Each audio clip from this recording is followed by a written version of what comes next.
Ya, kepada peserta, Materinya kelihatan ya? tolong responnya. Oke, tanpa buang waktu, karena juga saya menyediakan slideshow-nya juga nggak banyak, tetapi lebih kepada, karena ini permintaan dari panitia juga, bahwa saya diminta untuk menyampaikan secara tentang broadcasting. Karena kita tahu broadcasting itu kan ada banyak banyak bidang, namanya juga broadcasting, audiovisual, tentunya akan ada banyak sekali hal yang bisa dibahas. Nah, tetapi dalam kesempatan ini saya yakin Abang Da Asri Rafina juga sudah punya materi khusus untuk menyampaikan di pelatihan kali ini. Saya minta peserta untuk unmute audionya. Saya mau tanya dulu ke peserta ini, kira-kira di slide ini, what is the most excited things about broadcasting? Kira-kira jawabannya apa? Visual gathering atau news gathering? Saya mau tanya ke peserta, mungkin boleh dijawab.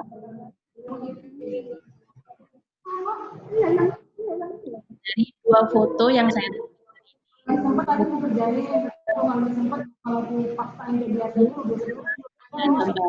news gathering itu apa, dan gathering. Kira-kira dari dua foto ini, which one makes you the most excited? Yang mana kira-kira membuat kalian lebih excited untuk dibahas? Visual gathering kah atau news gathering kah? Visual gathering, Bu. Visual gathering. Ini matikan aja. Yang lain? Ya, Bu, visual gathering, Bu.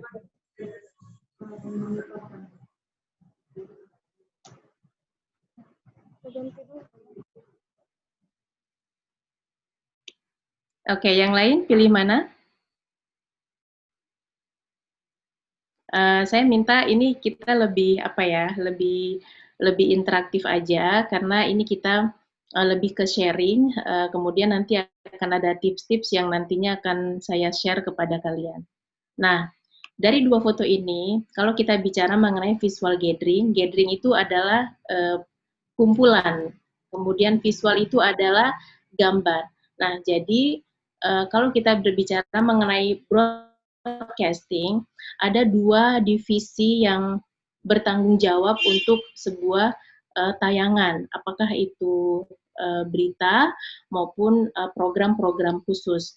Nah, jadi visual gathering ini adalah satu divisi yang mengumpulkan, yang bertanggung jawab secara teknis untuk pengumpulan visual, untuk teknis pengambilan gambar ataupun bahasa di lapangannya itu adalah eksekutornya, eksekutor visualnya.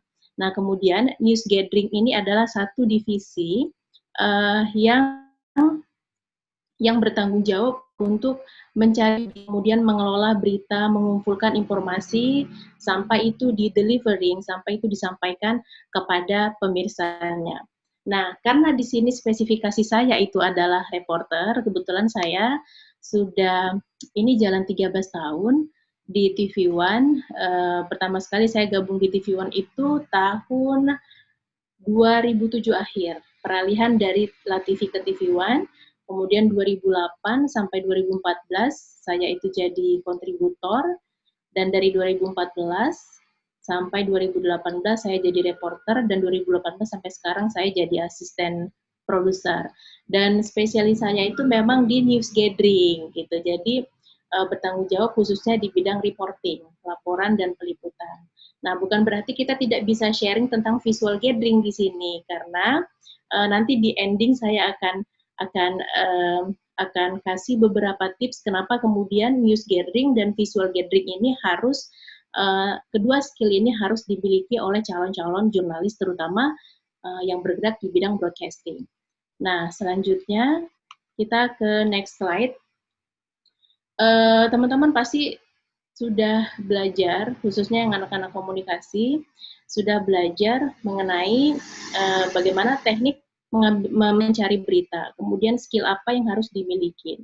Nah, di sini saya ada tambahkan satu tagline yaitu future, nanti akan kita bahas, tetapi saya mau ngebahas tentang riset. Nah, jadi seorang jurnalis dia memulai pekerjaannya itu harus diawali dengan riset dulu. Dia tidak bisa mendapatkan satu sumber informasi untuk kemudian dikelola. Tetapi kemampuan seorang jurnalis itu dia harus bisa meriset dari berbagai sumber. Nah, saya suka bilang kepada teman-teman mahasiswa itu kan pola pikirnya harus di atas lebih baik ketimbang orang yang tidak kuliah sama sekali. Artinya apa? Mahasiswa itu kan harus lebih wise, harus lebih bijak dalam menyikapi terutama anak-anak komunikasi, menyikapi setiap informasi yang dia peroleh. Nah, jangan ketika memperoleh informasi langsung diterima mentah-mentah tanpa dianalise, tanpa diriset terlebih dahulu, tanpa dikonfirmasi, kemudian langsung di blow up begitu aja. Nah, anak-anak komunikasi harus punya teknik, harus punya kemampuan meriset sebuah informasi yang diperoleh sebelum akhirnya dikelola menjadi informasi untuk akhirnya di-delivery kepada pemirsa, di-delivery kepada audiens yang akan membaca berita kita tadi itu, terutama berita-berita yang dalam tanda kutip sensitif atau berita-berita yang termasuk dalam hot issue. Nah, kemudian angle yang menarik. Di sini angle yang menarik ini sangat penting ya. Jadi seorang jurnalis itu dia harus bisa menentukan atau mengambil sisi berita mana yang menarik untuk dikelola pesannya, untuk dibuat beritanya. Jadi tidak mentah-mentah ini melatih sense ya. Sense of journalist ini dilatih bagaimana kita menetapkan sebuah angle berita yang menarik. Syarat berita kan ada dua ya. Yang pertama itu menarik, penting. Yang pertama itu adalah penting. Yang kedua itu adalah menarik. Jadi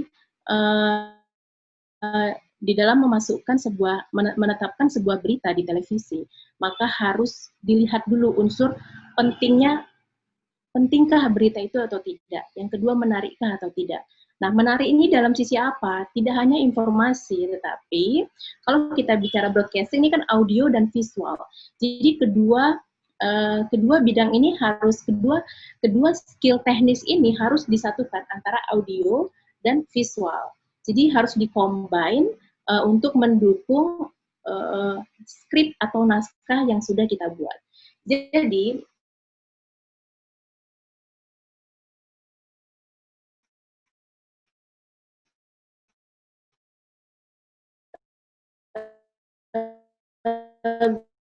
broadcasting itu tidak salah, minimal sebuah foto. Karena yang menarik itu tentu dipandang dari sudut visual, dari sudut foto atau footage gitu. Jadi dalam hal pengumpulan berita antara news gathering, pengumpul informasi dan visual gathering ini harus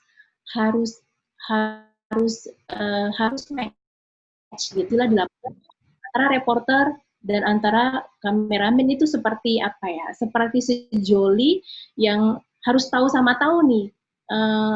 Kameramen itu maunya memenuhi visual yang dibutuhkan oleh reporter, dan reporter juga harus tahu sebatas apa kemampuan kameramen memenuhi visual gathering untuk mendukung beritanya. Nah, jadi angle menarik ini dipandang dari dua sisi, dari sisi visual, kemudian dari sisi informasi yang ditampilkan. Kemudian list of questions. Ini adalah daftar pertanyaan, ini teruntuk reporter. Jadi ketika kalian harus mewawancarai narasumber, maka put list of question. Jadi buatlah daftar pertanyaan. Oke, let's say kalian sudah merasa expert, merasa bahwa this is sudah biasa sehari-hari gitu. Tetapi akan lebih baik kalian membuat list of question, daftar pertanyaan yang spesifik ya, enggak, tetapi secara garis besar tentang apa yang akan kalian bahas atau apa yang akan kalian tanyakan kepada narasumber. Karena apa? Ada beberapa bidang, bidang apa namanya ya? Ada beberapa how to say, kalau dicetak itu rubrikasi gitu ya. Misalnya ekonomi, hukum, politik, ini itu ada istilah-istilah yang mungkin kalian harus dicatat, yang istilah statistik yang kalian bisa lupa atau bisa, itu penting. Kemudian klarifikasi. Nah, jadi seorang broadcaster, seorang harus bisa menembus narasumber yang berkompeten, di mana dia harus mengklarifikasi informasi yang dia dapat. Jadi tidak mentah-mentah informasi, meskipun itu informasi dari online A atau media A, media C dan lain sebagainya, tapi kalian harus klarifikasi kebenaran informasi tersebut sebelum akhirnya itu kalian launch atau itu kalian tayangkan di media kalian bekerja. Nah, jadi jika itu berita tidak terklarifikasi kebenarannya, maka itu akan berisiko kepada reputasi kalian sendiri atau reputasi media itu sendiri. Nah, kemudian background narasumber. Nah, jadi kenapa saya masukkan ini di teknik? Karena ini adalah kemampuan-kemampuan yang harus dimiliki oleh seorang jurnalis ketika dia akan meliput sebuah berita. Jadi background narasumber itu kalian harus record seorang narasumber itu kalian harus tahu gitu. Jadi tidak asal comot aja narasumber si A, narasumber B, tapi tanpa kalian tahu backgroundnya itu apa. Karena kantor kalian atau koordinator kalian di kantor akan bertanya, ini siapa narasumber ini? Kenapa dia begitu penting? Kenapa kamu wawancara dia? Kapasitasnya sebagai apa? Dan track record-nya itu sudah sejauh apa? Nah, makanya background narasumber itu penting. Kenapa kemudian kamu masukkan itu menjadi prioritas narasumber kamu. Nah, kemudian kita masuk kepada skill. Jadi kalau kita ngomongin broadcasting, terutama di reportase, pasti ada beberapa skill yang harus kalian miliki. Yang pertama jelas adalah komunikasi, aka public speaking. Nah, kenapa saya combine di sini public speaking? Karena kemampuan reportase, kemampuan berbicara di depan layar itu tidak terlepas dari kemampuan public speaking. Nah, jadi kalau kalian bertanya, Kak, gimana untuk mengasah kemampuan public speaking saya? Saya orangnya ngomongnya bata-bata, nggak lancar, nervous, dan lain sebagainya. Nah, itu bisa kalian temukan di skill public speaking. Nah, latihannya bagaimana? Tentu itu butuh proses lagi. Butuh effort untuk bisa mencapai pada tahap aku bisa berbicara di depan umum, aku bisa berbicara di depan layar. Nah, jadi tidak sekedar butuh latihan, tetapi butuh jam terbang, butuh try and error untuk kalian bisa sampai kepada tahap percaya diri berbicara di depan umum. Karena siapapun, bahkan saya yang sudah beberapa tahun ini di layar, saya masih punya rasa nervous, saya masih punya rasa gugup, masih punya rasa itu. Tetapi kita sudah tahu bagaimana menghandle, mengatasi masalah tadi itu, nervous, gugup, dan lain sebagainya. Nah, kemudian menulis. Saya suka tanya kepada teman-teman mahasiswa maupun mahasiswa magang di kantor saya, kantor TV One, ketika mereka magang, saya suka tanya, kalian bisa nulis? Saya mau lihat tulisan kalian. Coba bikin satu tulisan dari benda di sekitar kalian. Misalnya apa? Pulpen. Atau misalnya apa? Handphone. Atau misalnya apa? Buku. Nah, tulisan sebuah berita atau yang merujuk pada 5W, 1H tentang benda di sekitar kalian. Nah, itu adalah contoh sederhana yang selalu saya praktis untuk teman-teman mahasiswa maupun anak-anak magang di kantor saya. Karena sedang bisa nulis, kemudian teknik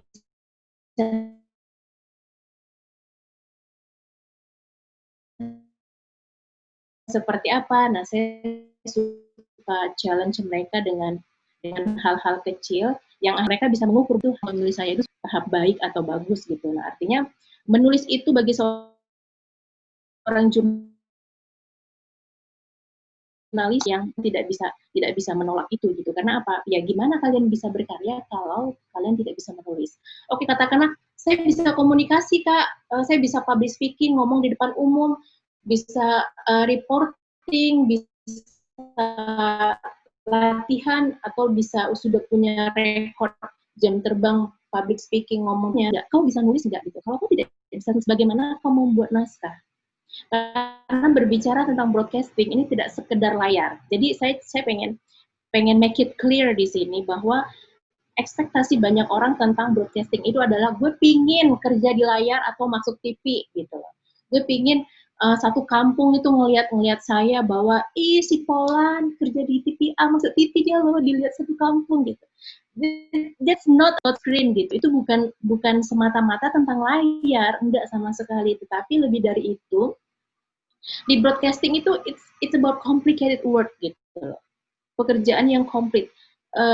Tidak sekedar hard news, soft news, tapi di situ ada satu divisi juga yang mengelola program, dan program itu berhubungan dengan pembuatan materi naskah yang panjang. Jadi bisa sifatnya dokumenter, bisa sifatnya investigatif. Nah, ada banyak sekali. Jadi please menulis dan komunikasi itu dua skill yang ada di blood kamu harus. Nah, kemudian masa ya jurnalis tidak pengen tahu tentang sebuah perkembangan, itu pasti. Karena kalau kamu nggak senang tentang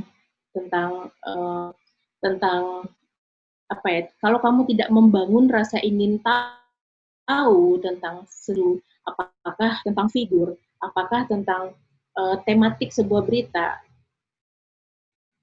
gimana kamu bisa update informasi gitu.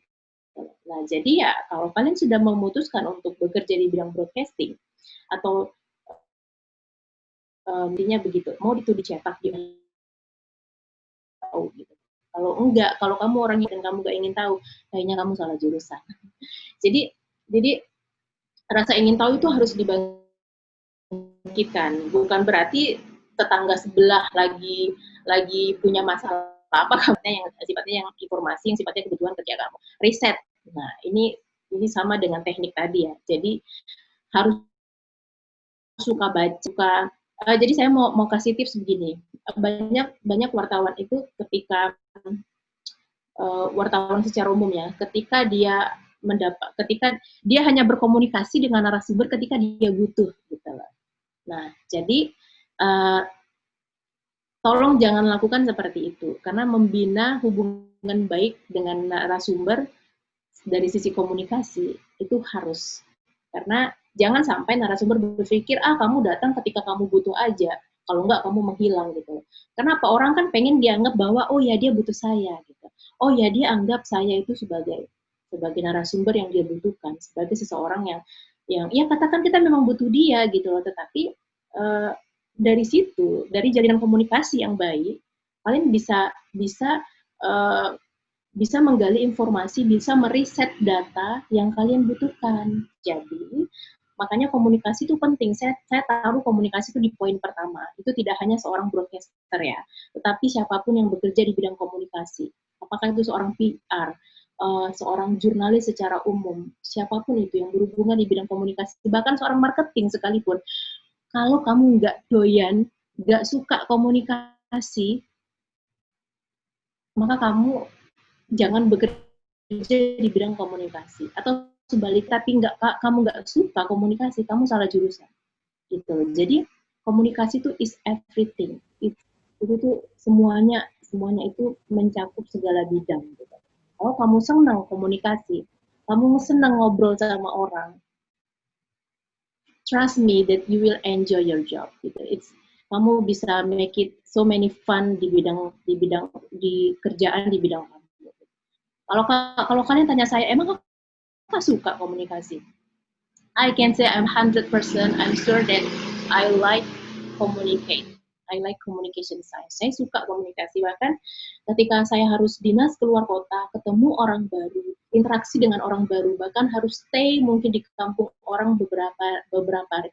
I love those things. Saya suka hal-hal itu. Saya suka ngobrol, bahkan anak kecil sekalipun saya suka, apalagi orang tua, narasumber AB dan lain sebagainya. This really fun gitu kalau kamu senang komunikasi. Oke, yang terakhir adalah upgrading time to time. Nah, nanti ini saya akan combine di slide terakhir.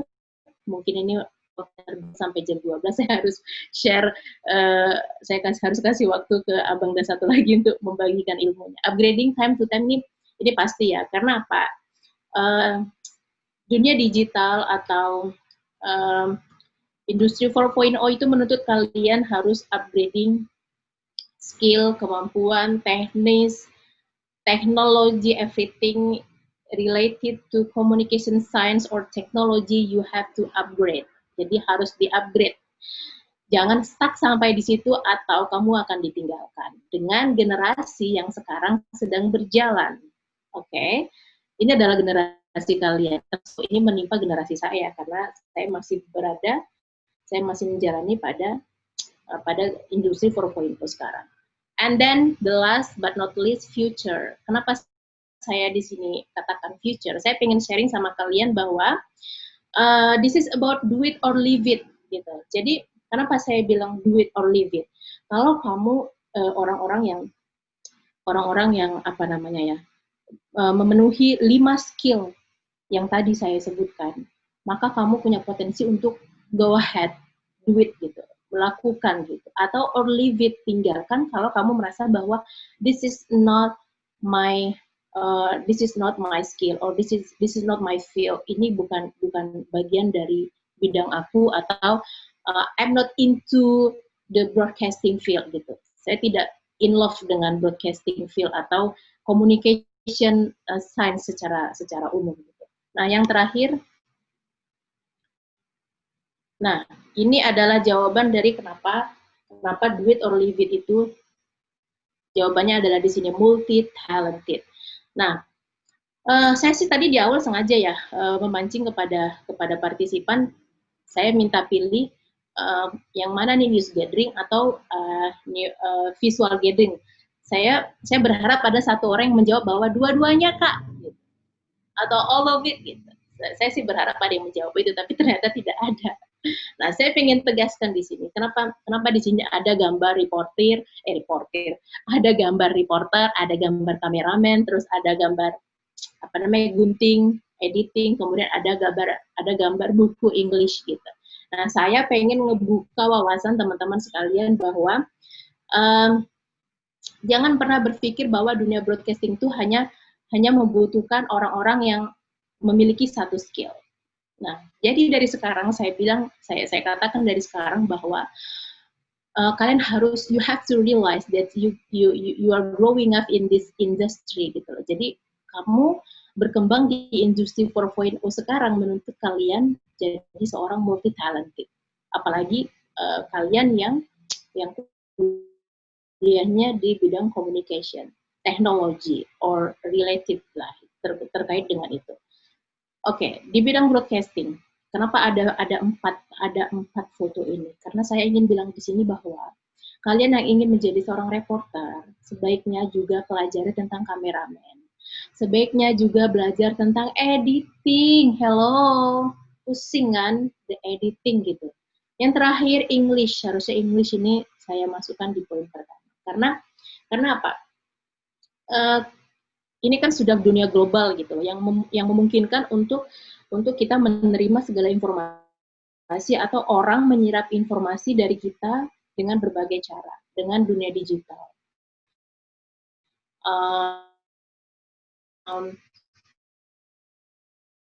Tapi ketika kamu menjadi seseorang yang multi talented, maka percayalah kamu akan punya nilai plus gitu. Nilai plus ketika kamu bekerja di perusahaan, kamu akan punya satu step di atas orang-orang yang mungkin hanya bisa kameramen atau mungkin hanya bisa reporting, tetapi dia nggak bisa kameramen gitu. Nah, jadi saya pengen bilang di sini bahwa kuasailah 4 bidang ini. news gathering or visual gathering and English ini adalah skill-skill yang must gitu. Jadi yang itu sebuah keharusan yang sebaiknya mulai kalian rintis dari sekarang, apalagi teman-teman mahasiswa. Kalau ditanya ke saya, emang kawannya bisa kamera, emang kawannya bisa editing, emang bisa bahasa Inggris? Ya, jadi saya pengen bilang di sini, suara siapa itu? Saya pengen bilang di sini, ya saya bisa, I can operate a camera gitu. Saya bisa operasikan kamera. I can do editing. Saya bisa juga ngedit. Saya punya YouTube channel, mungkin boleh di subscribe, boleh dilihat hasil-hasil karya saya. Itu adalah editing saya. Kemudian saya belajar di situ. Kemudian filternya bukan filter tapi finishingnya saya minta masukan dari teman-teman di kantor yang memang expert di bidang editing. Tapi basically editingnya itu saya ngelakukan. Nah, kemudian ketika kalian bisa bahasa Inggris, saya kemarin sempat bikin sebuah polling ya di Instagram saya. Kira-kira bahasa Inggris penting nggak? Nah, jadi itu hampir 80% menyatakan bahwa bahasa Inggris itu penting untuk mendukung profesi kalian. Nah, jadi saya mau bilang di sini bahwa jangan kalian berpikir secara sempit ya. Anak-anak komunikasi itu dituntut berpikiran dan berwawasan luas. Jadi ini Medan, oke, kamu itu mikirnya jangan cuma Medan, kamu mikirnya itu dunia. Kamu tuh mikirnya Eropa, mikirnya Amerika, mikirnya Asia, at least minimal gitu kan. Kenapa saya katakan seperti ini? Dengan kalian punya kemampuan bahasa Inggris dan multi talent ini, kalian berpeluang untuk bekerja di perusahaan asing yang bisa mungkin secara apa namanya rekod karir itu bisa lebih apa ya, jam terbang kalian dan CV kalian itu akan lebih menarik bila kalian punya pengalaman-pengalaman yang berhubungan dengan media asing. Nah, jadi mereka itu nggak butuh bahasa lain kok. Mereka cuma butuh kau bisa bahasa Inggris gitu aja untuk membuat artikel. Media asing itu tidak akan bertanya statusmu apa, sudah menikah atau belum, anakmu berapa. No. Jadi this is about culture between in our country dan luar negeri gitu. Jadi kalau kita bekerja di media di Indonesia, mereka akan tanya single or sudah menikah, anaknya sudah berapa, ya kan? Nah, tapi kalau di media asing, mereka tidak akan tanya statusmu. Mereka akan tanya adalah kemampuanmu apa saja. How can you how can you solve every problem gitu. Gimana kamu mengatasi setiap masalah? Gimana kamu istilahnya setiap kendala liputan tuh kamu bisa ngatasi masalahnya gitu. Kamu bisa membuat sebuah agenda setting atau proyeksi yang kemudian kamu ajukan kepada media tempat kamu bekerja. Media asing itu cuma butuh itu gitu. Mereka tidak butuh status kamu, mereka tidak butuh penampilan kamu, dan mereka tidak melihat kamu itu cantik atau ganteng, enggak sama sekali.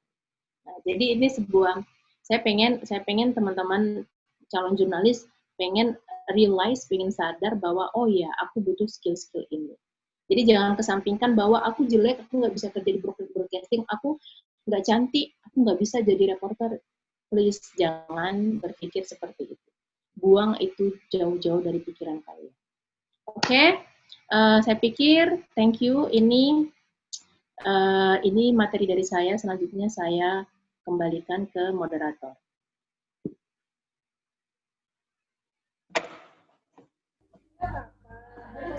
Terima kasih kepada Ibu Sri Wanasari MIKOM selaku praktisi Tujuan yang sudah memberikan pengarahannya, pelatihannya terhadap mahasiswa atau mahasiswi semester 5 lainnya. Dan saya selaku moderator mengharapkan kepada peserta agar memunculkan videonya walaupun dalam keadaan suara audionya mati. Jadi untuk mengantisipasi adanya nanti tak tidur dihidupkannya tapi tidaknya kan begitu. Jadi untuk mengantisipasi seperti itu, kita mau melihat bagaimana peserta, apakah peserta tetap dalam pandangan mendengar daripada materi yang disampaikan oleh pemateri yang sebelumnya apakah tidak gitu kan. Jadi tolong videonya diaktifkan tapi suara audionya dimatikan. Pada peserta yang lain, tolong videonya dihidupkan tetapi suaranya dimatikan.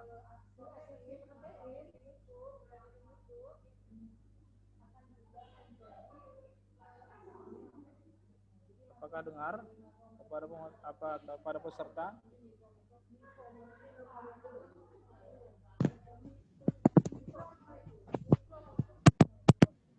Pada peserta, mohon videonya dihidupkan, tapi audionya dimatikan.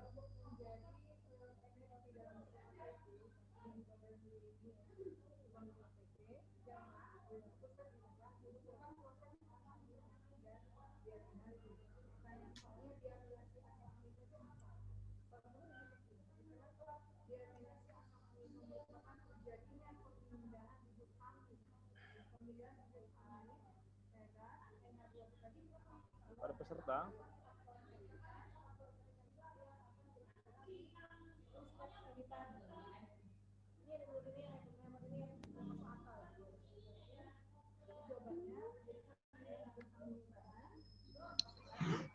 kita khawatir ini Pak bukan, karena nanti takutnya mereka masuk ke dalam Zoom meeting kita tapi dia tidur gitu kan.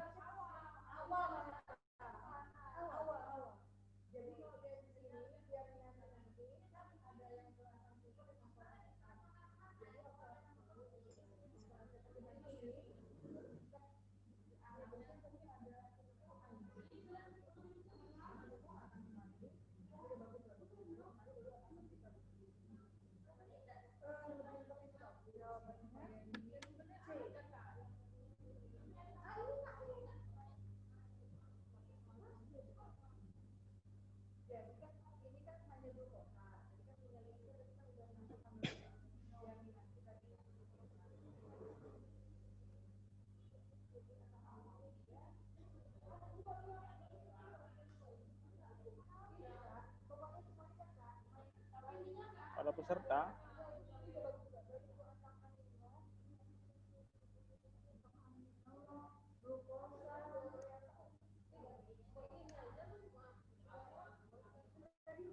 ya, kepada peserta tolong videonya diaktifkan tapi audionya dimatikan agar lebih kondusif, menghindari ketidakopenan. Nah, kita khawatir nanti pemateri sudah menyampaikan secara detail dan lebih baik lagi, tapi pesertanya tidak tidak serius mendengarkannya kan. Tolong kepada peserta agar mengaktifkan videonya tapi mematikan audionya.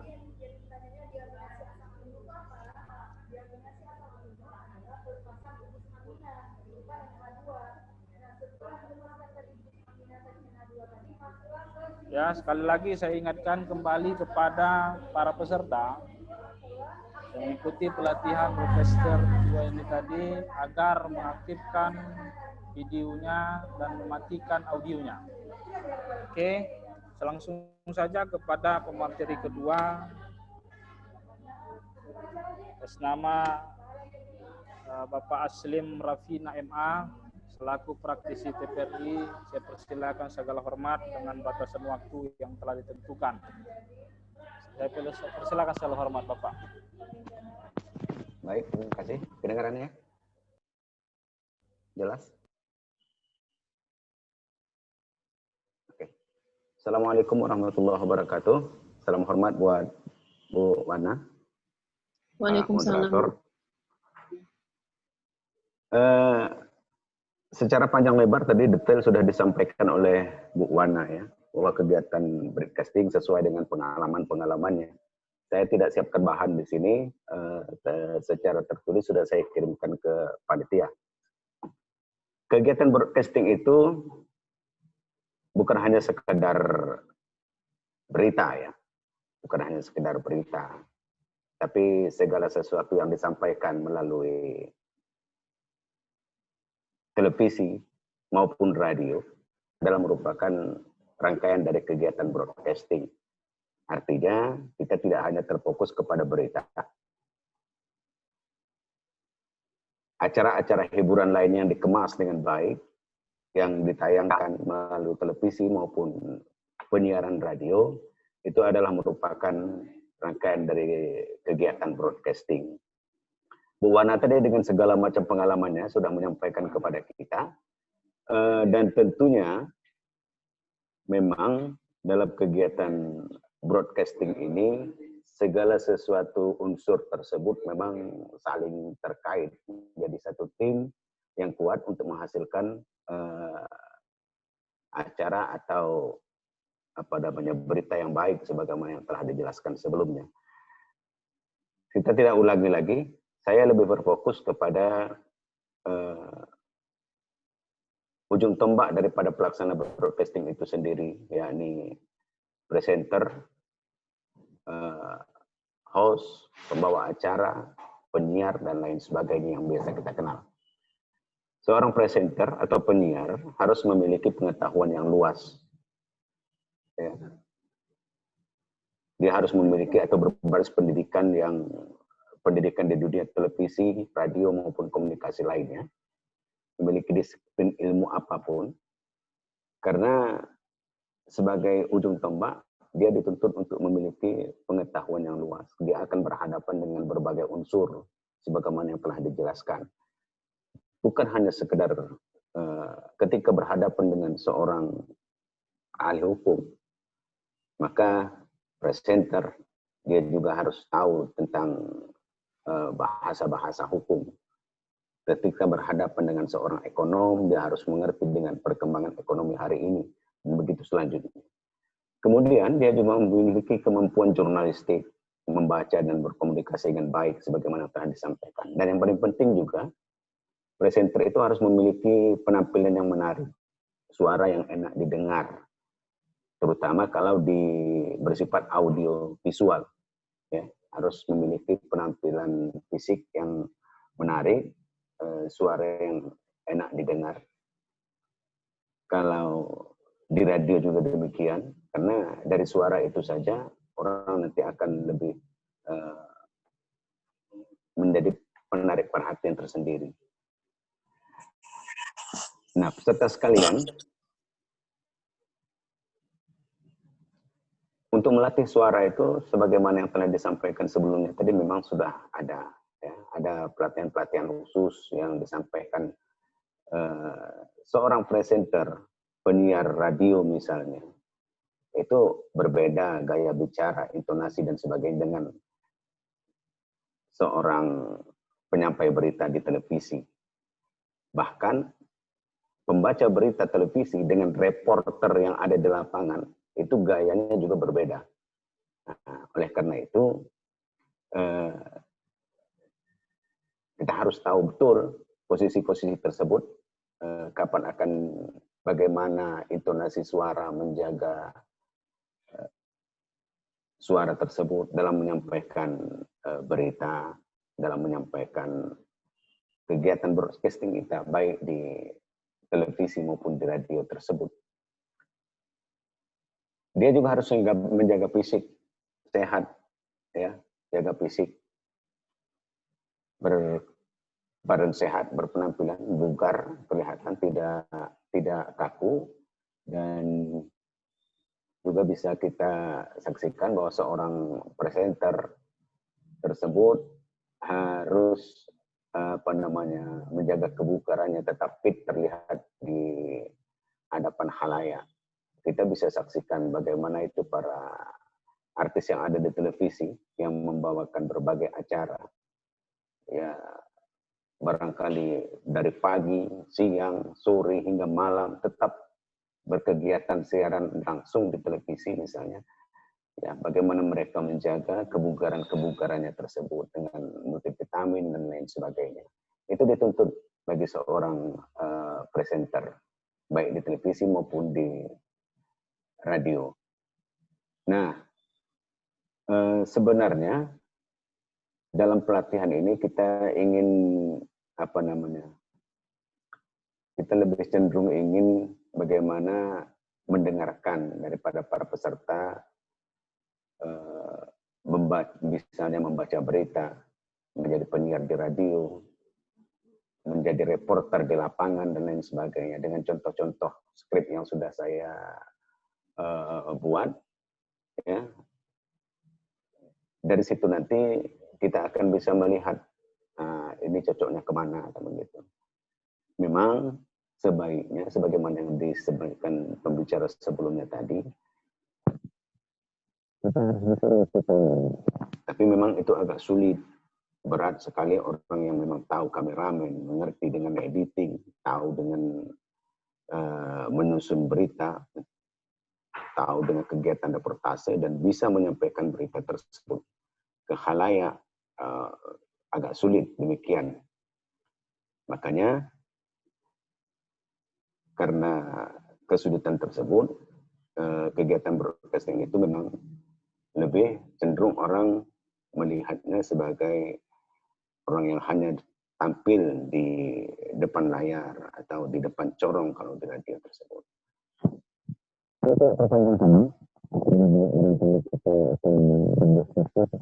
Kesempatan untuk menyampaikan tips-tips barangkali, dan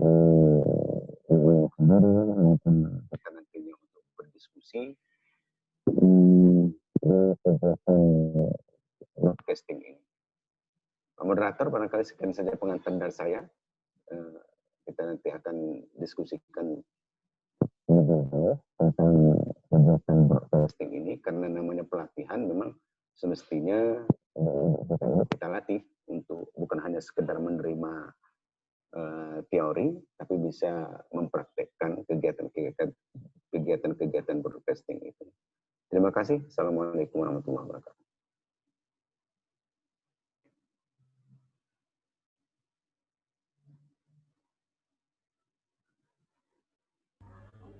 Waalaikumsalam warahmatullahi wabarakatuh. Terima kasih kepada Bapak Asim Rafi Naimah selaku praktisi TPRI yang telah menyampaikan materinya kepada kita semua.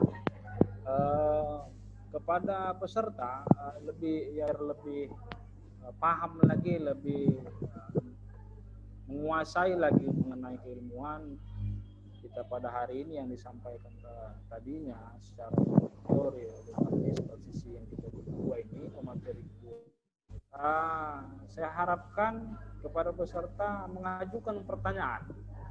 Apabila ada kendala, apabila ada masalah, silakan lemparkan. Ya, biar kita bersama. Silakan. Ini pertanyaannya diajukan kepada Kak Wana. Dalam era sekarang ini, yakni era media sosial saat ini, media televisi hampir ditinggalkan banyak orang.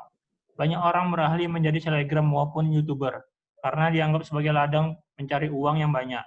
Lalu, banyak dari mereka yang membuat konten video, namun tidak selalu disiplin dalam menerapkan teknik-teknik pengambilan gambar maupun teknik editing. Tidak standar penyiaran. Bagaimana agar jika kita membuat konten di media sosial atau YouTuber, gambar maupun reputasi yang kita sajikan dapat menarik dan mengundang banyak viewers. Terima kasih, Kak Wana. Oke, terima kasih. Tadi nggak sebutin namanya ya, siapa. Ini langsung jawab atau gimana nih, Pak Moderator? Langsung dijawab aja kali ya.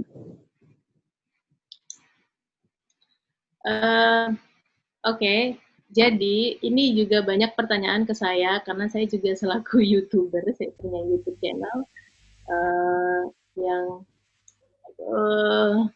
mulai aktif sih dari tahun lalu akhir persisnya gitu. Nah, sekarang sudah alhamdulillah sudah 3.000, masih sih belum, tapi masih 3K, kemudian viewernya ada gitu. Jadi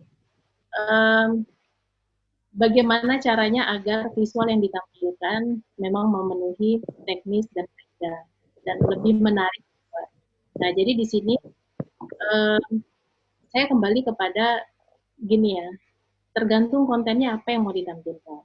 Nah, jadi kalau kalian misalnya pengen ngebahas kontennya itu adalah traveling. Traveling itu kan garansi deh. Yang namanya traveling, uh, beauty blogger, ataupun food kulineran, itu tuh banyak banget viewernya. Saya aja di beberapa video yang sifatnya traveling, review, itu paling banyak viewernya ketimbang saya ngasih uh, konten tentang jurnalistik, to be honest, sejujurnya.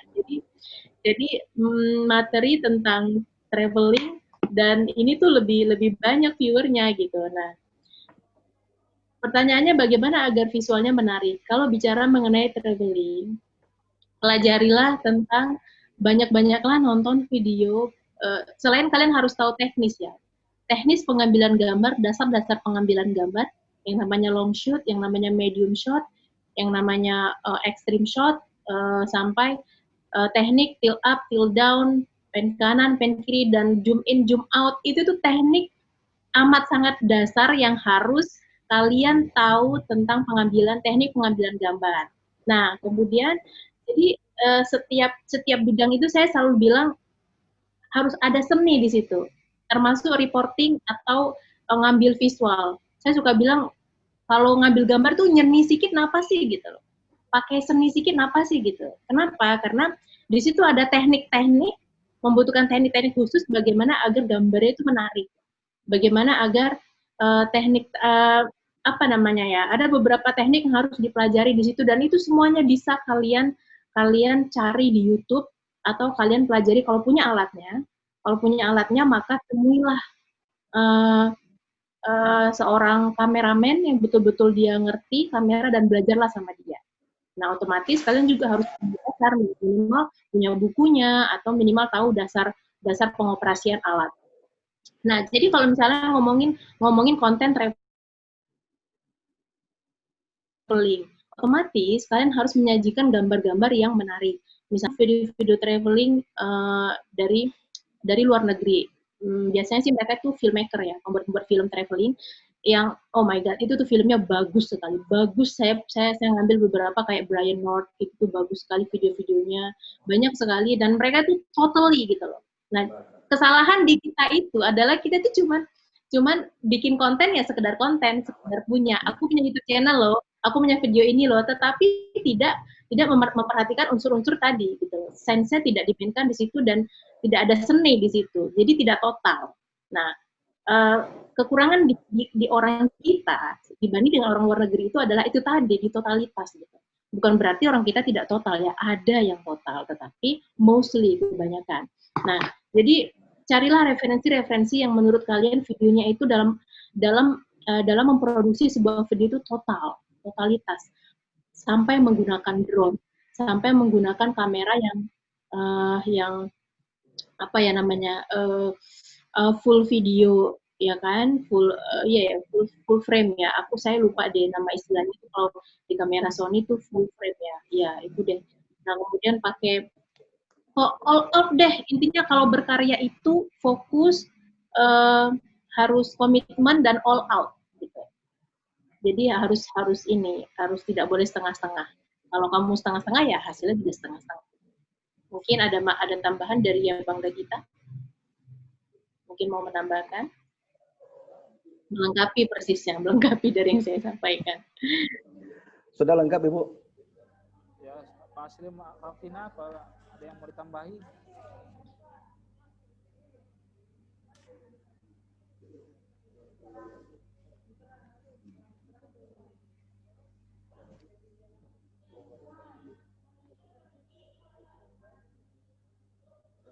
Gimana Bapak Asli Rafina, ada yang mau ditambahi? Dari apa yang telah disampaikan dari Ibu? Ya, silakan moderator, kita lanjutkan dengan penanya yang berikutnya. Saya rasa apa yang disampaikan Bu Ana tadi sudah komplit. Jadi sudah Kepada bagus. peserta lainnya yang ingin bertanya kembali mengenai masalah atau yang belum paham tentang casting kita ini, latihan di sini, silahkan pertanyakan. Nah, saya imbau kembali video diaktifkan ya. Video diaktifkan, peserta, audio dimatikan. Ini saya lihat ini masih banyak yang tidur ini. Hanya diaktifkan saja, tapi tidak diapakan, tidak diperhatikannya ini. Saya kalau mengajar di kelas ini marah saya ini, tidur mahasiswa. Nah, tolong dulu kepada peserta diaktifkan videonya, audionya dimatikan. Taulusna, Putri Fatika Sari, Agil, Dedi, Dana, Zenda, banyak lagi yang lainnya. Ini Oka Jabar, ini masih di apa dia? Di pesawat dia.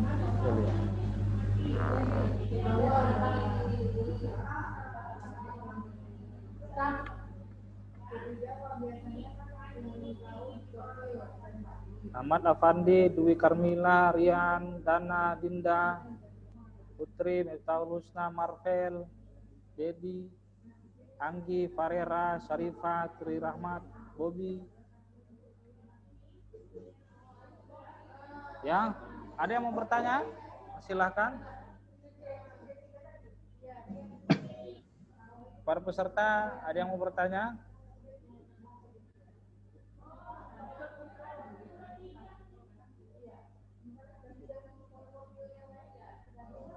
Ini mohon maaf ini sebenarnya Bu ya, mohon maaf nih Bu Sri Wanasari.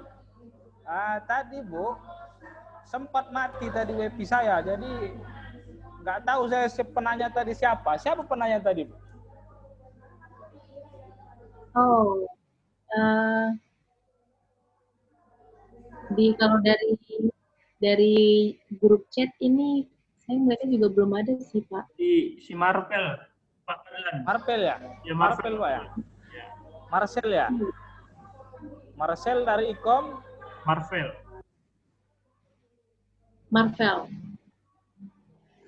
Ya, Ikom berapa ya? Ikom jurnal Ikom berapa itu? Semester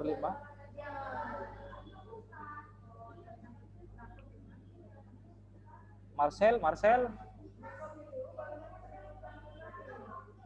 Mana Marcel?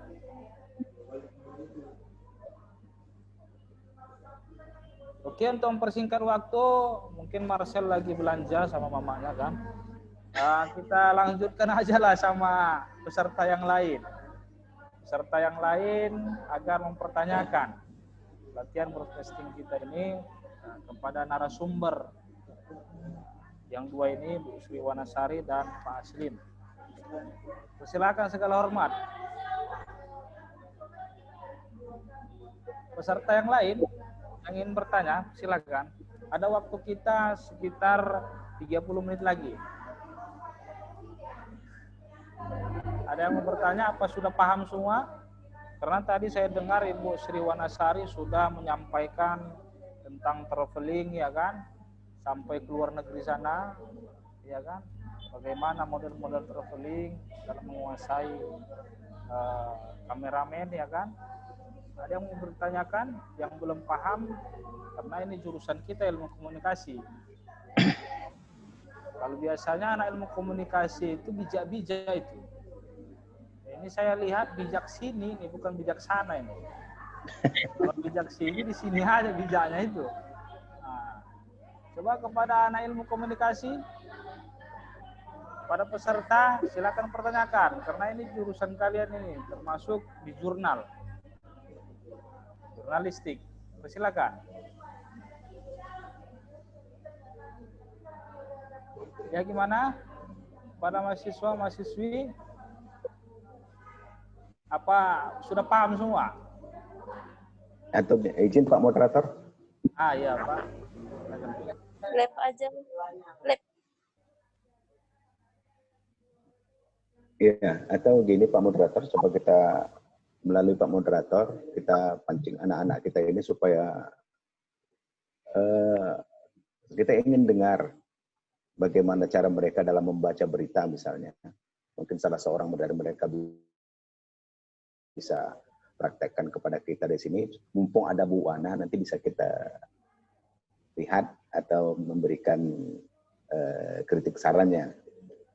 Berarti nanti Pak lebih kepada praktek, misalnya dia sedang apa? Ya.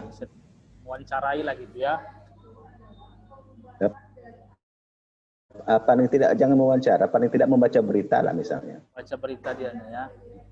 Beritanya apa lahir dari dirinya per individu, apakah gimana? Mungkin dia bisa buka sejenak atau dari apa? Dari koran atau dari YouTube, handphonenya dipakai barangkali. Atau saya coba peserta.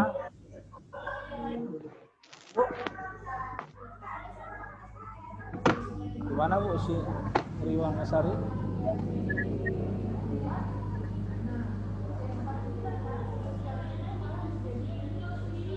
Ya, kepada peserta agar lebih kepada praktek, kita persilakan kepada peserta agar membuka YouTube apa namanya, Google ya kan, Google atau koran, karena Pak Aslim dan Bu Wanasari ingin melihat bagaimana mahasiswa atau mahasiswi IKOM ini dalam membaca berita. Ya, saya lempar kepada peserta agar membuka HP-nya. Anissa Dinda mungkin lagi latihan ini ya. Anissa Dinda.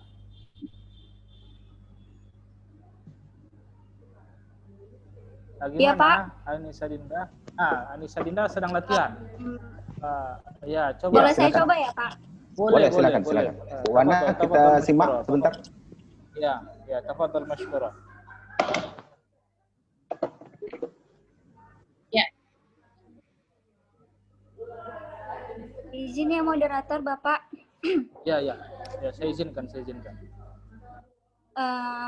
Perkenalkan, nama saya Nisa Dinda. Saya dari jurnalistik 2, Ilmu Komunikasi semester 5.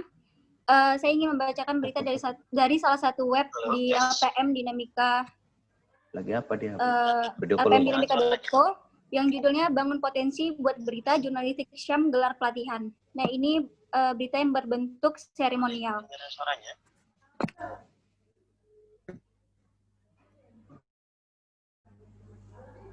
Saya akan mencoba untuk dubbing ya, Pak. Oke. Ini lebih ke dubbing ya, Pak ya? Lagi ngancar deh. Ya, Mbak Wana. Ya. Ini lebih ke dubbing ya, Pak? coba dibaca layaknya seorang reporter atau presenter. Iya, layaknya seorang reporter atau pembaca berita. Oke. Guna membangun potensi dalam pembuatan berita, e-Jurnalistik Syam Satu Medan menggelar pelatihan dengan pembahasan membuat berita. Pelatihan ini diisi oleh Muhammad Alfredo Prayoga yang merupakan kru LPM Dinamika UINSU sebagai pemateri. Pelatihan yang berlangsung via Google Meet ini dilaksanakan pada pukul 2 sampai 15.30 WIB dan diikuti 26 orang peserta. Muhammad Alfredo Prayoga selaku pemateri mengungkapkan bahwa antusias para peserta luar biasa. Alhamdulillah, antusias adik-adik luar biasa untuk menanyakan hal-hal terkait news berita.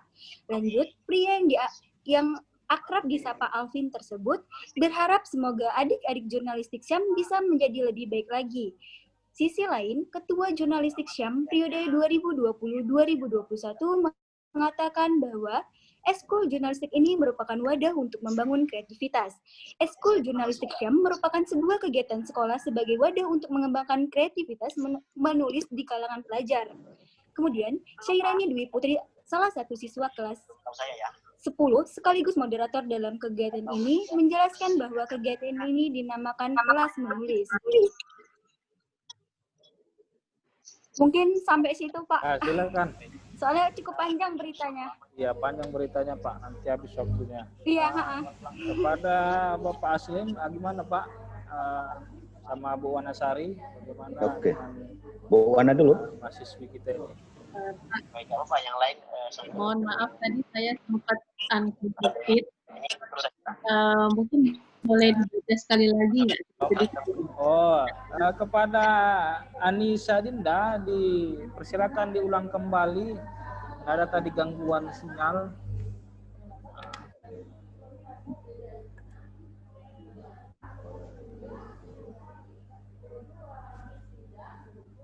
Anissa Dinda audionya diaktifkan. Anissa Dinda audionya diaktifkan. Nah, Iya. Pertemuan pertama kita dalam pengertian.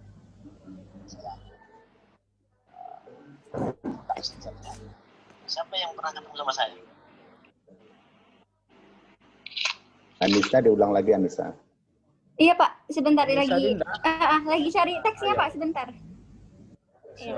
Lari teksnya ya. Belum ada Pak, belum ada kayaknya Pak. Awal yang pernah dengar nama saya? Mana ya? Yang pernah dengar nama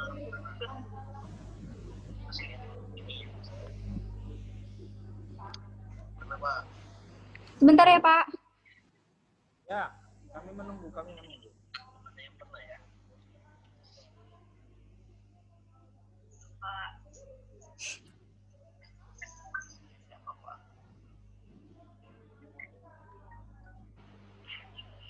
Ya, diimbau sekali lagi kepada peserta agar Tahu sama saya mematikan sebelumnya. videonya dan mematikan audionya, kecuali peserta yang kita kasih izin untuk Ada yang pernah cari tahu? Gak ada. Ini belum ada yang tahu ke saya. Bang, kenapa nih? Bang.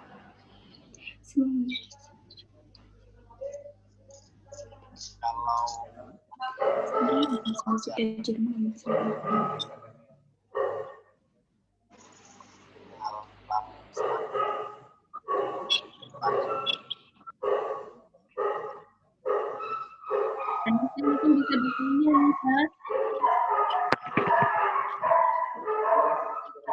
ada peserta lainnya yang mempunyai anjing di sana, tolong. Anissa mungkin boleh bacainnya, Anissa. Saya buka dari detik.com. Oh, iya Mbak. Oke, saya coba baca ya Mbak. Ya. Oke.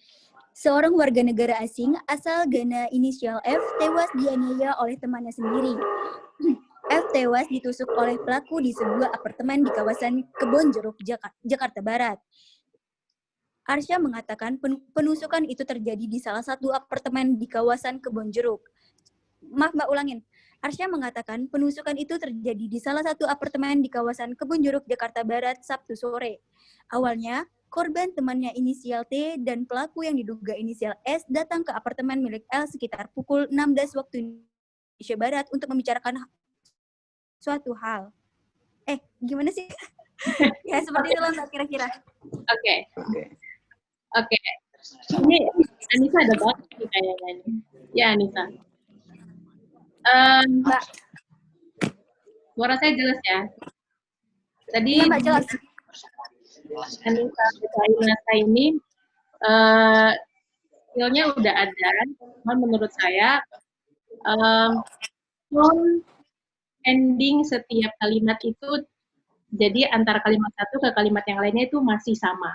Jadi misalnya seorang warga negara asing asal Ghana inisial F tewas dianiaya oleh temannya sendiri.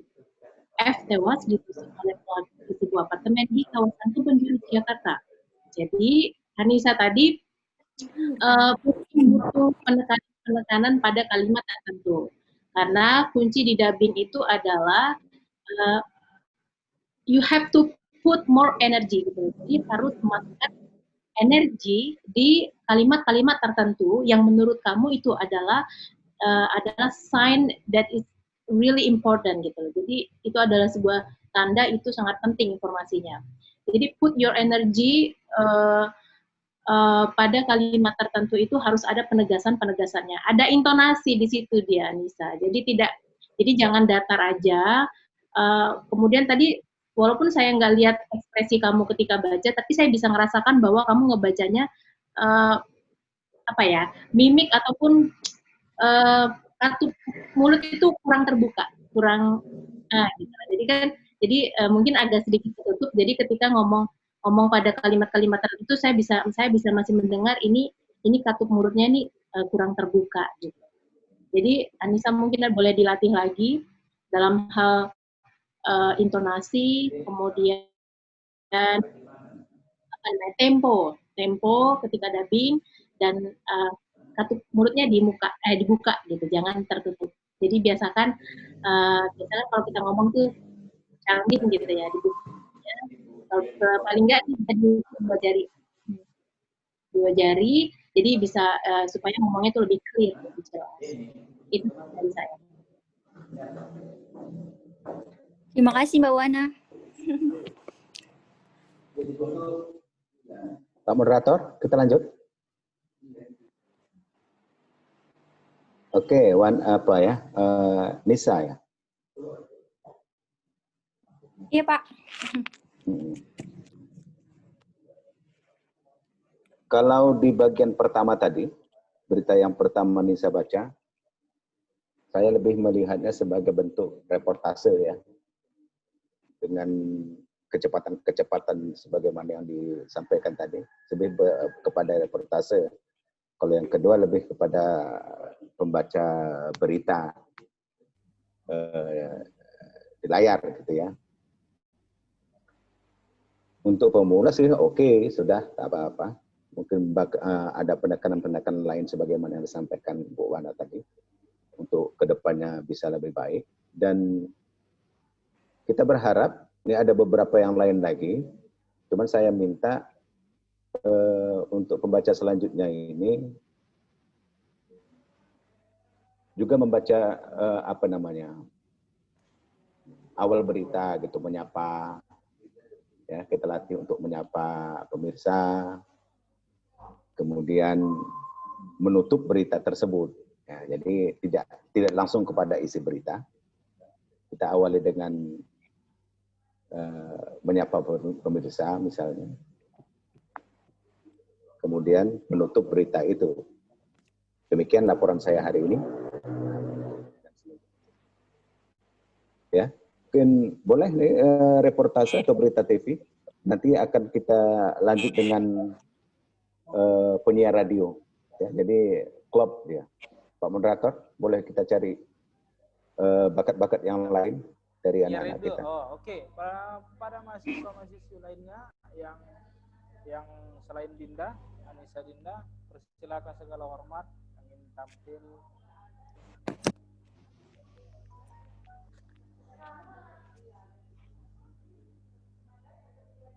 Silakan. Ada yang lainnya? Coba dulu gini Pak. Ibu Wanasari dulu Bu, selaku narasumber, coba dulu prakteknya dulu Bu. Itu loh Bu. Ya gimana kira-kira praktek yang bagus itu gitu. Jadi mahasiswa itu bisa lihat dengan gesturnya Pak ya. Gitu. Iya, jadi begini. Karena mahasiswa kan akan membandingkan gitu Pak, kan Ibu kan. Nah, coba persilakan Ibu Sri Wanasari sebagai Oke, saya akan di sini suara saya jelas ya. Oke, saya akan sharing tentang bagaimana sih gestur ketika kita ngomong di depan layar. Nah, jadi teman-teman sekalian, ketika kita berbicara di depan layar, maka gestur itu adalah pesan yang secara tidak langsung itu kamu sampaikan ketika kamu berbicara. Nah, jadi mulai dari mungkin kamu terima materi ini, ketika kamu berbicara, pahamilah bahwa setiap gestur itu ada pesan yang disampaikan, ada artinya. Jadi ketika tangan kita bergerak ke kanan, maka itu artinya ketika kita reporting ada sesuatu yang kita ingin tunjukkan kepada pemirsa. Ketika gerakan kita mundur ke belakang, bukan tiktokan ya, ketika mundur ke belakang, itu artinya ada sesuatu yang ingin kita sampaikan kepada pemirsa. Atau ketika setiap gerakan itu, there is a message, ada pesan di situ. Nah, jadi harus disadari setiap gerakan. Nah, penyakitnya setiap reporter ketika di layar, dia suka nggak sadar. Misalnya apa? Suka megang handphone. Saya tuh punya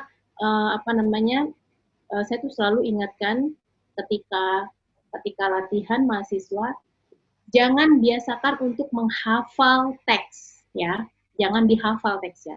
Karena kalau kalian menghafal teks, kalian tidak akan punya kemampuan untuk mengeksplor ketika sebuah berita itu live gitu loh. Tapi kalau misalnya dalam tahap live on apa namanya ya, tapping atau recording, live on tape namanya, itu sah-sah aja kalian hafal. Tetapi ini tidak boleh dijadikan kebiasaan ya. Karena kalau dijadikan kebiasaan, kalian nanti kalian tidak akan bertutur menyampaikannya.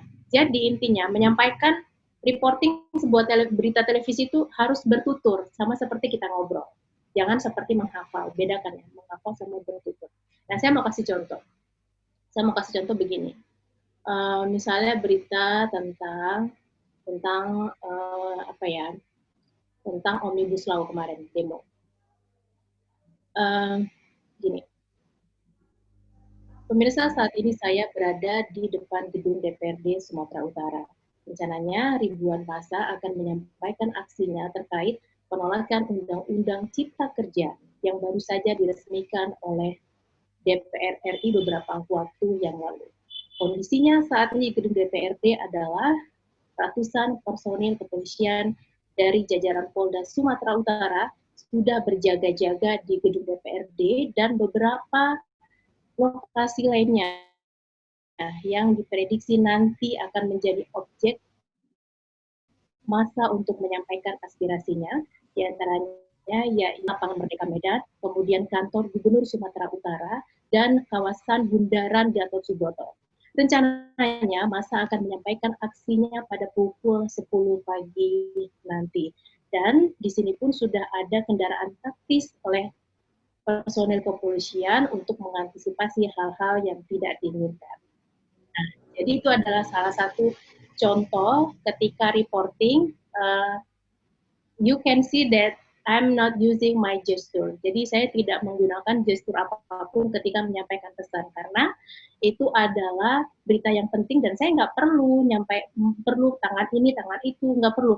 Hanya dengan mimik wajah, pemirsa tahu bahwa itu demo kemungkinan akan berakhir, akan sedikit tegang, berlangsung tegang antara massa dengan kepolisian gitu. Jadi sama dengan kayak dubbing tadi ya, put more energy while you are dubbing or while you are reporting gitu. Jadi ketika kamu dubbing dan reporting, masukkan energinya. Jadi pemirsa tahu bahwa sama kayak kita ngomong, pemirsa tahu bahwa itu pesan yang penting, itu sebuah informasi yang wow, this is huge gitu, ini gede gitu, yang harus disampaikan kepada pemirsa, gitu teman-teman. Jadi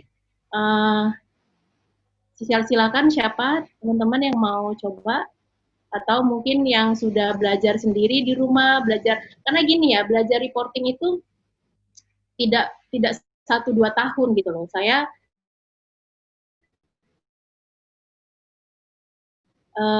kita harus belajar depan kamera, ngomong sendiri, tepat, many things gitu. Saya bahkan dulu waktu 1-4 tahun itu masih dibilang, Wana logat Medan kau kental kali gitu.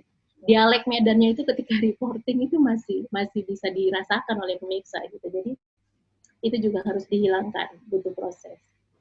Ada yang mau coba kira-kira? Mungkin menurut Bu Sri Wanasari lebih santai menyampaikannya Bu ya. Lebih santai menyampaikannya, tidak terburu-buru ya Bu ya. Tapi ada auranya di situ, ada ruhnya ya kan, sehingga pemirsa akan memahami apa maksud kita yang kita sampaikan. Mungkin begitulah yang saya tangkap disampaikan oleh Bu Sri Wanasari. Terburu-buru, lebih santai, tapi ada ruh di situ, yang sehingga orang yang mendengarkan, oh begini, oh terjadi seperti ini. Mungkin dari yang lain, dari mahasiswa-mahasiswa yang lain yang ingin menyampaikan. Iya, Pak Moderator, saya tambah sedikit. Iya, Pak Aslim, persilakan segala hormat. Contoh yang disampaikan Bu Wana tadi, itu sebelum terjadinya unjuk rasa di persiapan. Jadi dia menyampaikan reportase sebelum kejadian unjuk rasa. Tapi kalau reporter ketika sedang menyampaikan unjuk rasa, sedang berlangsung unjuk rasanya, intonasinya beda lagi. Tidak bisa dia pelan sebagaimana yang disampaikan Bu Wana tadi dengan teratur, pelan, apa saja. Dia bisa lebih semangat, lebih antusias, karena itu juga menunjukkan situasi yang ada pada saat itu, gitu. Mungkin suasananya lagi ribut, apa, kalau bisa intonasi, tone suaranya itu juga lebih ditinggikan. Pemirsa, lebih tinggi suaranya, lebih agak berteriak sedikit, begitulah. Ya, saya teringat ada reporter TV One juga itu yang biasa dulu melaporkan kejadian apa namanya penangkapan teroris, reporter senior TV One itu juga luar biasa. Ketika dia menyampaikan itu kan beda lagi ya, apa gaya dia itu dengan khas, dengan pelan, dengan apa kan nampak, sehingga kita terbawa pengaruh dengan suasana intonasi suara yang dia bangun. Barangkali demikian. Membangun emosional ya Pak ya. Siap Bu Yana. Mungkin Bapak Aslim ingin mencontohkannya, mana tahu ada perbandingan kan dari mahasiswa gitu. Kan masing-masing apa ini kan berbeda dia keilmuannya kan. Pembaca berita TVRI dengan pembaca berita di TV One memang ada agak beda. Betul. Tolong berikan contoh. Oke, baik. Ya, Pak. Silakan. Selamat siang pemirsa. Seputar info kembali hadir di sela-sela aktivitas Anda bersama saya Aslim Rafina yang akan memberikan berita-berita terbaru dan teraktual hari ini 26 Oktober 2020. Pemirsa, ledakan gudang kembang api yang terjadi tadi malam di Batangkuis, sebuah kecamatan di Kabupaten Deli Serdang, Sumatera Utara. Ledakan tersebut membuat warga setempat gempar. Menurut Badan Penanganan Keadaan Darurat, ledakan yang terjadi tepat pukul 20.00 waktu setempat bermula dari sebuah toko dan gudang kembang api di kawasan tersebut. Banyak warga yang menyaksikan kejadian tersebut secara langsung karena gudang kembang api itu terletak di daerah pemukiman warga yang padat penduduk. Dan itu juga yang menyebabkan Dinas Pemadam Kebakaran kesulitan dalam mengevakuasi dan mencapai lokasi kejadian. Demikian liputannya.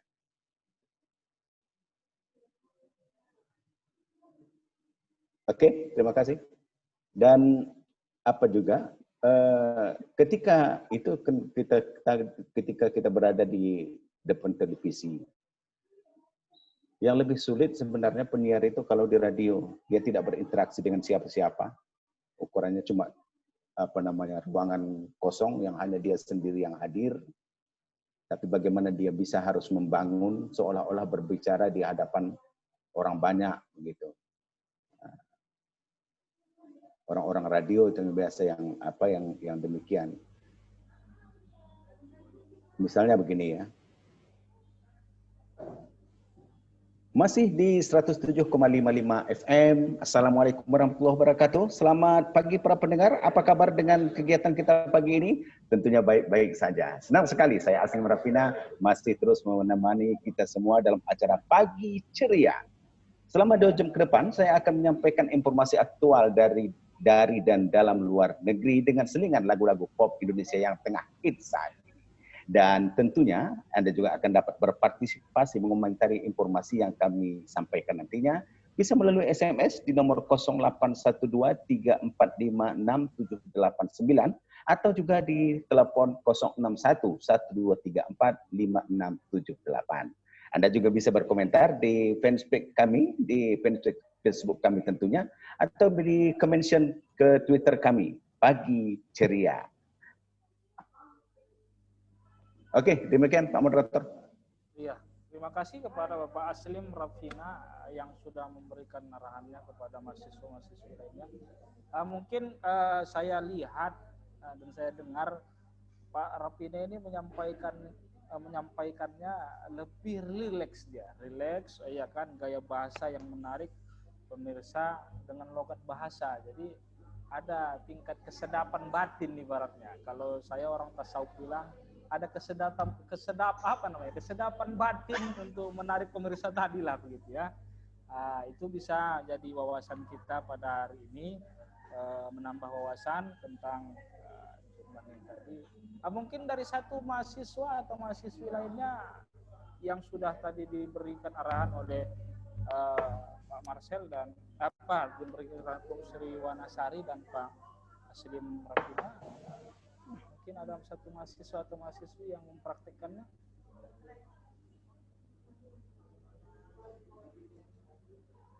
Atau saya sebutin langsung mahasiswanya karena saya tengok selain Anissa Dinda diam aja. Ini kebiasaan mahasiswa ini, tahunya diam aja, jangan seperti itu lah. Nah ya, kalau bisa lebih tampil lagi. Nah, coba Fitri Hakiki. Coba dulu coba sampaikan dulu bagaimana gaya-gaya reporter anak ilmu komunikasi itu. Coba. Karena kemarin kan kita sudah sampai jual ASEAN ya kan, kalau bisa tampilkanlah gitu. Oh ini loh anak ilmu komunikasi. Coba dulu. Pak Moderator. Ya. Anak Arab pulang ke Arab. Ini pantun ini Pak. Pantun pun boleh lah. Kata Pak Aslim jangan lupa pantunnya pun boleh. Iya. Anak Arab pulang ke Arab. Anda tahu ya kan? Atau anak Arab pulang ke Arab. Anak Arab pulang ke Arab. Sampai di Arab dia bernyanyi. Kenapa mahasiswa kita tidak menjawab?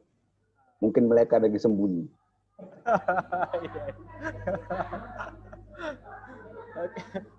Oke, kepada mahasiswa yang lainnya, Fitri Hakiki mungkin, atau Santi, atau lainnya, atau Cinta, atau Nova, atau Imam, persilakan coba memberikan satu kesan lagi kepada kita sebelum jam 12 tiba ya kan, karena tadi dari host sudah menelpon saya, Pak Fadlan, kalau apabila jam 12 selesai diarahkan semua peserta untuk dan narasumber untuk foto bersama katanya. Kayak mana foto bersama saya bilang. Kita Zoom meeting. Nanti kami yang menghandle ini katanya. Jadi ya nanti akan saya serahkan kepada host nantinya untuk memoto kita bersama melalui Zoom meeting ini. Mungkin ada satu lagi. Waktu kita 8 menit lagi, masih ada lagi. Dari yang lainnya ada?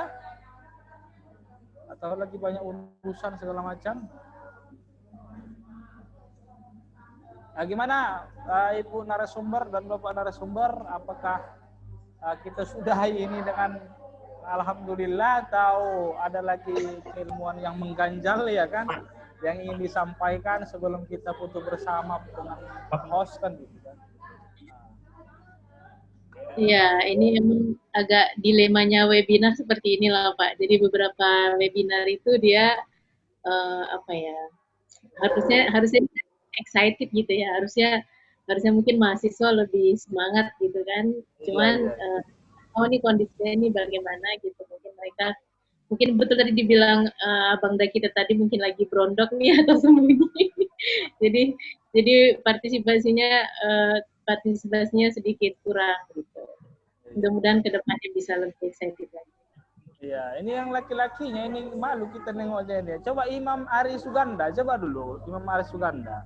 Sebelum kita foto-foto, coba dulu sampaikan dulu seperti gaya reporter. Tadi kan sudah dicontohkan sama praktisi kita kan. Tadi Anissa Dinda juga menyampaikan dari yang laki-laki lah dulu. Coba dulu. Saya gimana lagi batu atau gimana? Bisa Pak, saya sebenarnya jurusan sastra Arab di USU. Oh, sastra Arab di USU ya? Belum pengalaman kali, masih ngambil ilmunya aja lah. Oh, sastra Arab. Yang anak ilmu komunikasi coba, yang semester 5-nya. Ini ada peserta kita dari USU, memandang kita, mana anak ilmu komunikasinya, kan begitu. Ini kita bawa nama jurusan gitu, kita bawa nama UIN Sumatera Utara, ya kan? Coba dulu dari yang lain, dari mahasiswa Ikom. Ini kita dilihat semua apa ini? Universitas lain pun melihat kita ini. Imam Ari Suganda, kira-kira undangan dari mana? Saya dapat dari dosen saya, Pak. Dari dosen. Jadi kan saya kan ngambil jurusan jurnalistik. Nah, jadi dikasih sama Pak Puji Santoso. Oh begitu. Gimana, Gung? Udah tutup aja. Gimana? Statement. Oh iya. Oke. Oh, iya.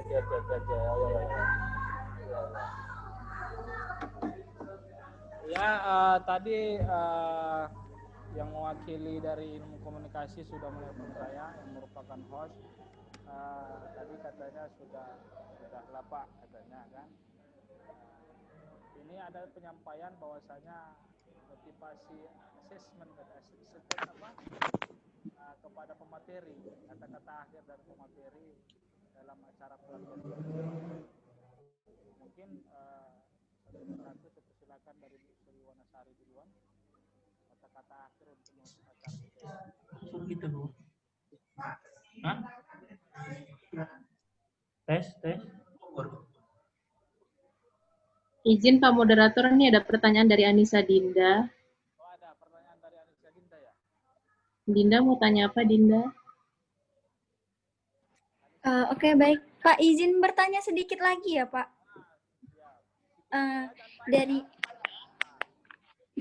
Oke. Tadi Mbak Wana menyampaikan jika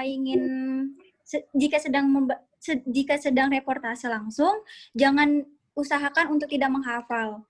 Nah, Mbak, jadi bagaimana supaya kita bisa menguasai materi tersebut? Apakah kita harus menyiapkan catatan atau sebelumnya kita harus benar-benar paham gitu? Kita mau menyampaikan apa? Mungkin Mbak Wana bisa menyampaikan tipsnya, Mbak. Terima kasih, dikembalikan ke Pak Moderator.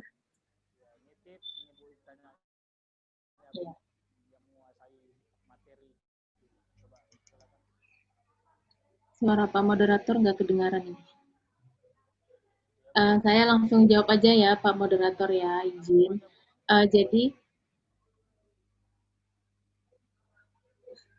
Jadi ada beberapa tips yang bisa dilakukan ketika belajar reportase. Yang pertama adalah kamu harus paham dulu. Itu beritanya tentang apa, peristiwanya apa, 5W1H-nya itu harus tahu. Jadi gini ya, bedakan antara pahami dan tahu gitu. Kalau kamu tahu, kamu ya sekedar tahu bahwa itu pohon mangga sedang berbuah, buahnya lebat dan bla bla bla. Kalau kamu paham itu kamu bisa menceritakan dari akar sampai ke daun, ke pucuk pohon. Nah, jadi bedakan antara tahu dan paham. Nah, sama kayak handphone. Kalau kamu tahu handphone itu, operasikannya tinggal kalau cara WA begini, cara ambil gambar begini, cara ini dan itu, nah kamu tahu. Tapi kalau kamu paham, bahkan untuk problem solvingnya juga kamu tahu ngatasinya. Gitu. Jadi kamu paham, jangan tahu doang, paham. Nah ya, tips yang kedua adalah bikin catatan. Catatan itu misalnya menyangkut sebuah istilah atau angka itu harus dicatat, jangan salah. Nama juga jangan salah. Nah, agar reportase kamu itu sistematis, kamu bisa bikin catatan. Saya tidak pernah menyarankan untuk buat catatan di handphone, karena ketika di layar kamu sambil lihat handphone itu jelek sekali. Minimal kamu pakai kertas itu jauh lebih baik. Di buku note kecil itu jauh lebih baik ketimbang kamu pegang handphone, pegang gadget. Nah, kamu bikin catatan kecil tentang urutan atau sistematis kamu laporan. Misalnya mulai dari kronologi, kemudian kalau misalnya cerita tentang kriminal, kamu cerita tentang kronologisnya, kemudian proses penyidikannya, kemudian siapa aja yang diamankan, kemudian perkembangan kasusnya gitu. Jadi dari sistematika yang kamu catat ini, kamu sudah langsung relate dengan apa yang mau kamu sampaikan. Itu sih. Gila. Ya mungkin saya tangkap apa yang disampaikan oleh Oke, baik Mbak, terima kasih. Dikembalikan ke Pak Moderator.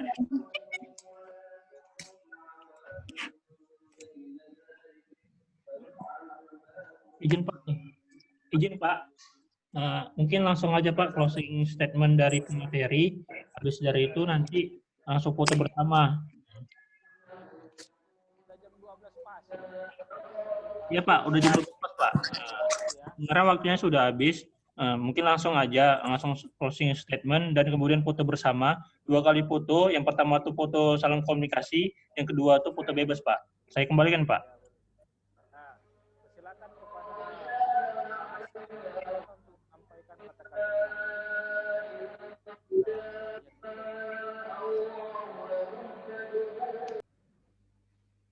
Suara Pak Moderator agak kecil ya. Ini siapa duluan yang menyampaikan closing statement? Pak Aslim.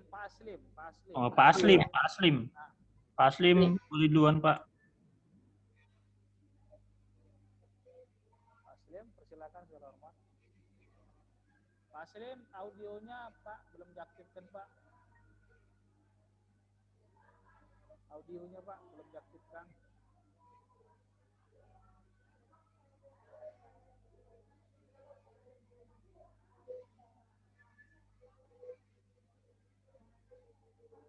Aslim, audionya Pak. Pak Aslim, boleh hidupkan audionya Pak. Udah saya hidupkan Pak. Audionya Pak, diaktifkan Pak.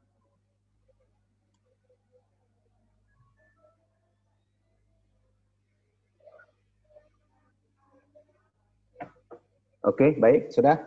Sudah Pak, sudah. Oke. Baik, kegiatan broadcasting ini adalah ilmu terapan.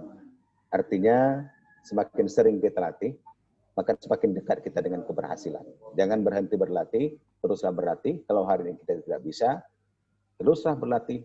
Dan apalagi sekarang ya, ada dengan dunia digitalisasi, kita akan lebih mudah untuk melatih diri kita bergaya bicara di hadapan orang banyak. Teruslah berlatih, jangan berhenti. Terima kasih kepada Pak Aslim Rafina yang menyampaikan kata-kata terakhir dalam pelatihan broadcaster ini. Selanjutnya kepada Bu Sri Wanasari. Silakan segala hormat. Ya, kalau dari saya, mahasiswa komunikasi itu harus suka komunikasi, ya. Jadi kalau kalian nggak suka komunikasi tapi pengen jadi orang yang expert di bidang komunikasi, maka belajarlah dan berlatihlah. Jangan pernah menyerah, karena ilmu komunikasi itu menuntut kalian untuk selalu keep on updating dan selalu upgrading diri, jangan pernah nyerah. Itu aja dari saya. Terima kasih Pak Muhammad. Ya, terima kasih kepada Bu Sri Wanasari. Maka berakhirlah acara kita ini dengan mengucapkan alhamdulillah. Alhamdulillahirobbilalamin. Jangan lupa Pak untuk foto bareng. Nah, dan kepada peserta serta narasumber, mari kita foto bareng. Yang tadi Boleh dihidupkan kameranya Pak. Komunikasi ya. Ya. Untuk kawan-kawan semuanya, boleh dihidupkan kameranya karena kita akan melakukan foto bareng. Pada peserta lainnya agar menghidupkan kameranya. Tolong untuk teman-teman semuanya, tolong dihidupkan kameranya karena kita akan melakukan foto bareng. Si Rian ini baru bangun tidur ini.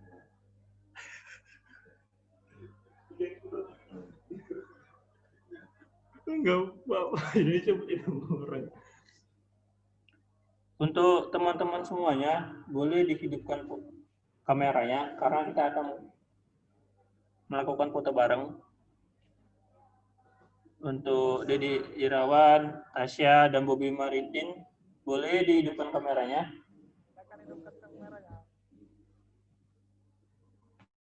Kita akan melakukan 2 sesi foto. Yang pertama tuh foto salam komunikasi, 3 jari. Yang kedua itu foto bebas. Oke, baik. Yang pertama foto salam komunikasi. Ayo, salam komunikasi, salam komunikasi. Ditahan. Salam komunikasi. Tahan, 1, 2, senyum. Salam komunikasi. Sudah. Satu lagi ya, Kak, sebenarnya. Saya save dulu. Saya save dulu fotonya. Agak mulai. Bentar ya, Pak. mengelek pula komputer. Loading. Baik, yang kedua. Yang kedua, fotonya bebas. Oke, bebas, boleh gimana aja. Yang penting senyum. Oke, untuk yang kedua, foto bebas. 1, 2, 3, senyum. Nah, sudah. Terima kasih untuk peserta semuanya. Saya kembalikan kepada moderator. Ya, terima kasih kepada host yang sudah mengambil foto kami semua. Maka berakhirlah acara kita pada hari ini dalam acara pelatihan Profesor 2. Semoga bermanfaat bagi kita dan pengamalan di masa depan dan barokah kepada kita semua. Maka saya akhiri dengan mengucapkan Assalamualaikum warahmatullahi wabarakatuh.